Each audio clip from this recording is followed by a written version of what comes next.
নমস্কার, আমি মামনি আর মামনি দিদি AWW ইউটিউব চ্যানেলে আপনাদের সবাইকে স্বাগত। আজ চলে এসেছি একটি রিকোয়েস্ট ভিডিও নিয়ে। আজকের ভিডিওটি রিকোয়েস্ট করেছেন সোমা সূত্রধর দিদিভাই। তিনি লিখেছেন যে দিদি 4 নম্বর রেজিস্টার খাতা কিভাবে করতে হয় এর একটা ভিডিও দিলে ভালো হতো। তো সোমাদি, আজকের এই ভিডিও আপনার জন্য। চলুন দেখে নিই আমি আমার কেন্দ্রে 4 নম্বর রেজিস্টার কিভাবে কমপ্লিট করি। তার জন্য আমি আপনাদেরকে দেখিয়ে দেবো জানুয়ারি 2026 থেকে আমার খাতাটি কিভাবে করা আছে। চলুন দেখে নিন। 3 থেকে 4 বছর বয়স পর্যন্ত বালিকাদের প্রাক প্রাথমিক শিক্ষার বিবরণ এই খাতাটি আপনাদের সবার কাছে আছে। সেটি শুধু আপনারা দেখে নিন যে আমি কিভাবে করেছি। আপনারা অবশ্যই কমেন্টের মাধ্যমে জানাবেন যে আপনারা এই খাতাটি কিভাবে করে থাকেন, এবং আমি যদি কোথাও কিছু ভুল করে থাকি আপনারা সেটিও আমাকে জানাবেন যে আরও ভালোভাবে খাতাটি কিভাবে করা যেতে পারে। আপনাদের মতামতের অপেক্ষায় রইলাম। সুতরাং ভিডিওটি দিদিরা আপনারা দেখতে থাকুন, এবং আপনারাও কিভাবে আপনাদের খাতাটি করেন অবশ্যই আমাকে কমেন্টে জানাবেন। এখানে আমি দেখিয়ে দিচ্ছি, আপনারা দেখে নিন। 3 থেকে 4 বছর বয়স পর্যন্ত বালকদের এবারে ক্রমিক সংখ্যা, পরিবারের সংখ্যা, পরিবারের মধ্যে ক্রমিক সংখ্যা, নাম, বয়স, জাতি, রাজ্যে সংখ্যালঘু কিনা, প্রতিবন্ধী কিনা, মাসে কয়দিন প্রাক প্রাথমিক শিক্ষা নিয়েছে।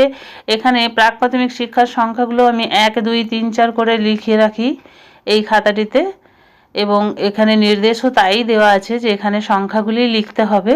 এবার দেখুন, এখানে 5 থেকে 6 বছর বয়সী বালকদের প্রাক প্রাথমিক শিক্ষার বিবরণ আমি এইভাবেই লিখি। চলে যাব অস্থায়ী কলমে। আমার কোনো অস্থায়ী শিশু নেই, সুতরাং এটি আমার ফাঁকা। এর পরবর্তী যে পার্টটা, এটি হচ্ছে প্রাক প্রাথমিক শিক্ষার কর্মসূচির বিবরণ। এখানে 10টি ক্রিয়াকলাপ থাকে। প্রথম ক্রিয়াকলাপ হচ্ছে গান ও ছড়া।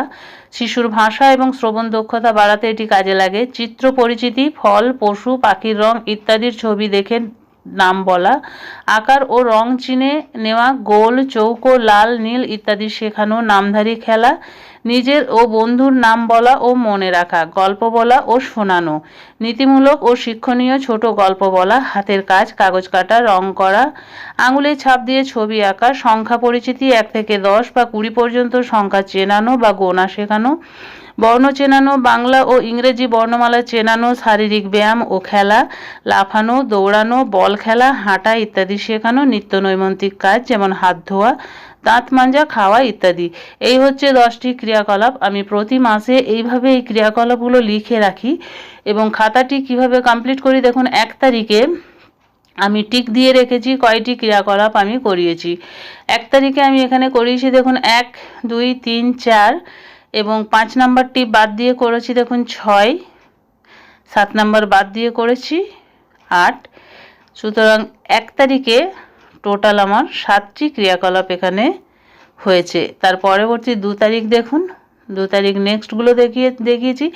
1 থেকে যে 4টি ক্রিয়াকলাপ আমি প্রতিদিন এটি করাই, এবং তারপরের যে ক্রিয়াকলাপগুলো এক একটি করে এক এক দিন বাদ দিয়ে করাই। এখানে দেখুন একদিন একটি প্রাক প্রাথমিক ক্রিয়াকলাপ ব্যবহার হয়েছে, সেটি 0, এবং একের বেশি ক্রিয়াকলাপ করা হয়েছে সেটি হচ্ছে 25, কারণ 25 দিন আমার প্রাক প্রাথমিক শিক্ষা দেওয়া হয়েছিল জানুয়ারি মাসে। সুতরাং ওখানে দেখুন 25 লেখা আছে। আর এইগুলি আমরা 3 থেকে 4 বছর, 4 থেকে 5, 5 থেকে 6 বালক এবং বালিকারা কতজন প্রাক প্রাথমিক শিক্ষা নিয়েছে সেগুলি এখানে বসিয়ে মোট করা হয়েছে। এই যে মোট করা হচ্ছে 50 যে লেখা আছে, এগুলি আমরা আগের পেজ থেকে দেখেই পেয়ে যাব।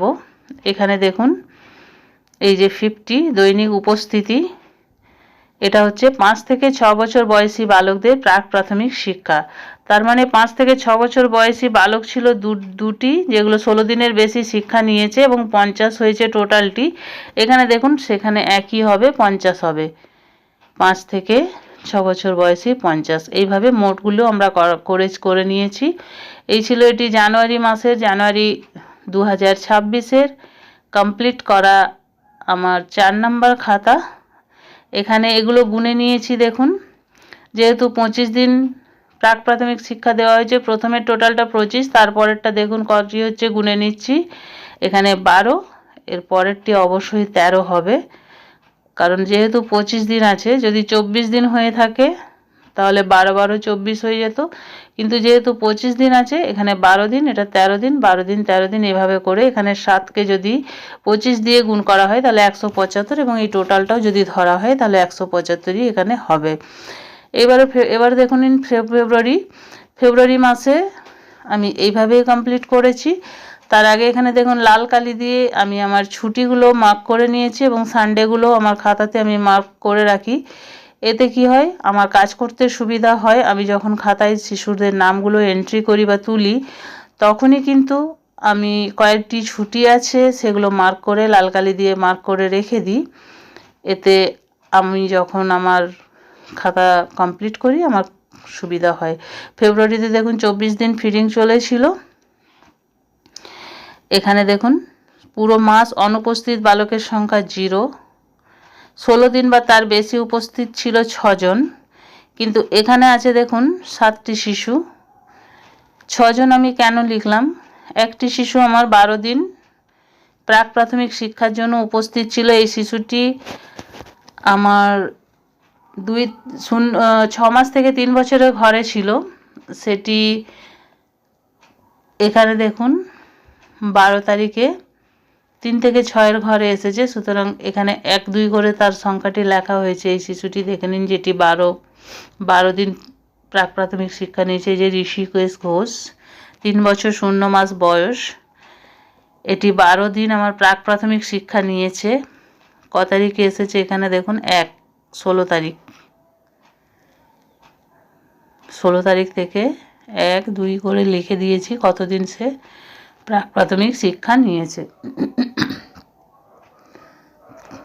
তারপরে দেখে নিন 4 থেকে 5 বছর বয়সী ফেব্রুয়ারি মাসের 5 থেকে 6 আমার অস্থায়ী শিশু নেই, সুতরাং এই পেজটি ব্ল্যাঙ্ক থাকে বা ফাঁকা রাখি আমি। এরপরে দেখে নিন প্রতি মাসে আমি প্রাক প্রাথমিক শিক্ষার কর্মসূচিগুলো এভাবে লিখে রাখি এবং কি কি কাজ আমি করাই সেগুলো টিক চিহ্নের মাধ্যমে এইভাবে করে নিই এবং শেষে যোগ করে দিই। তো দিদিরা, এই ছিল আমার 4 নাম্বার খাতা। আমি আমার 4 নাম্বার খাতাটি এইভাবে কমপ্লিট করি।